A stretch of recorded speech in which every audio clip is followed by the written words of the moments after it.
Yeah.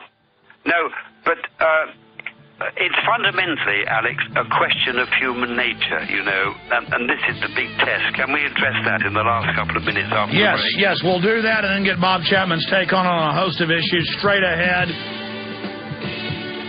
Our guest, we'll have a few more minutes left, and then Bob Chapman coming up, ladies and gentlemen. AlanHart.net is his website. Our websites are Infowars.com and PrisonPlanet.tv. All right, finishing up with Alan Hart, dealing with 9/11 and who stood to gain, who was involved. We're finishing up our discussion with him, and then Bob Chapman of the InternationalForecaster.com is going to be joining us. You were talking about the former British Prime Minister who you were having dinner with many years ago, and this was back in the 70s then, because that's when he was Prime Minister. Yeah. And he said, "I'm afraid of a police state." And then we saw that modern police state grow in England, and now that exact system that's been beta tested there is going in worldwide. We learned Google is really an NSA front. They're spying on everything. They've got predictive programming systems that they call basically crystal balls, where they can basically predict the future of what masses of people are going to do. We have the elite playing God with a high-tech Orwellian panopticon. Your closing comments on that? Alex, I think the single most important question, and it's very germane to everything we've been talking about, is what is the real quality of human nature? Now, we all know there are two views. The pessimistic view says we human individuals are on balance inherently, unchangeably short-sighted, selfish and stupid. Now that's the view of politicians because they need it to be that view. It's the view of the mainstream media. It's the view of corporate bankers especially. But there is another view. The other view is that put into words by my favorite philosopher, who happens to be an American, John Dewey. Are you familiar with his work, Alex? Sure. Tell folks his quote. Well, John Dewey wrote sometime in the 1920s, 30s. Now, incidentally, I had this view myself before I knew it was his.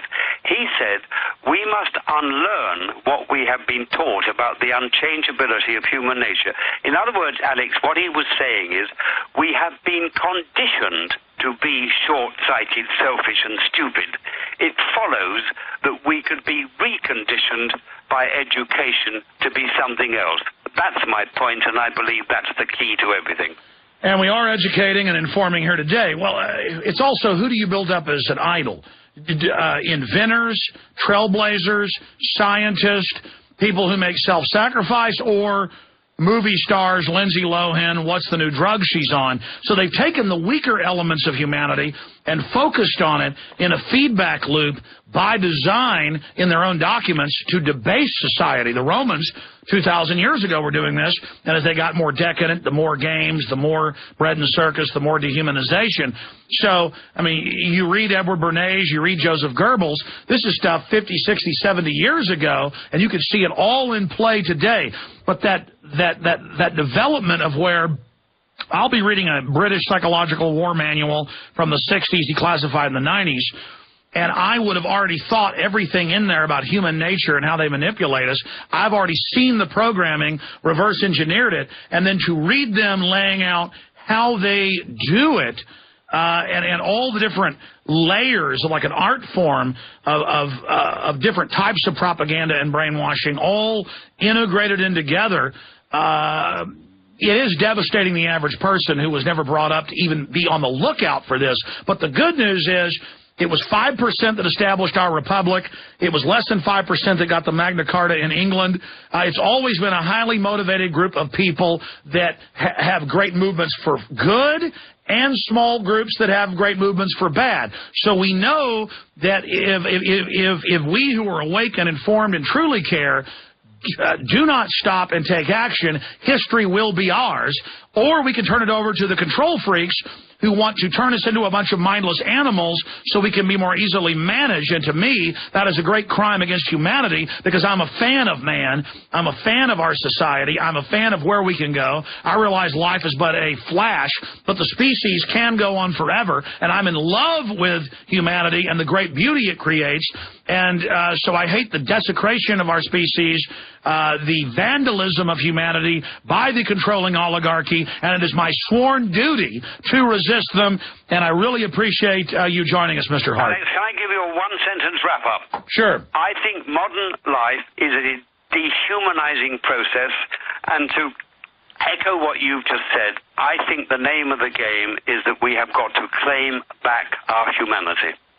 Well, that's what Thomas Jefferson talked about. He was worried 230 years ago about people moving into the cities because he said they will lose touch with what it is to be a human.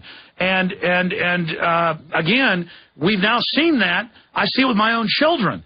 You know, I'm not teaching them how to repair things, how to fix things. I know less than my dad knew. He knows less than his father knew. And who was the philosopher that said, and I want you to close commenting on this. I look forward to having you back on. We appreciate your time. That adversity, makes wonderful, powerful, dynamic people, and decadence, lots of largesse and makes monsters. I mean, I butcher the quote, but adversity, makes men. Decadence makes monsters, but I think we're in this process, but it's the first time in history we have a scientific elite that other dictators and people have instinctively understood manipulation. These guys have graphed it all out and compartmentalized it all, and they brag about it, and it's so cold-blooded. Well, I can tell you, Alex, in another sentence about adversity. 8 years ago, I had a stroke. It left me speechless and it paralyzed all my limbs. But I was told by my consultants to apply my mind and make my neurons in my brain form new connections. You can triumph. You can come out of adversity even stronger. Well, God bless you. Thanks for coming on today, and it's good to have you, as you said, being part of this growing society of truth. God bless you. Look forward to doing some more, Alex. Take care. Take care. Appreciate him spending time with us.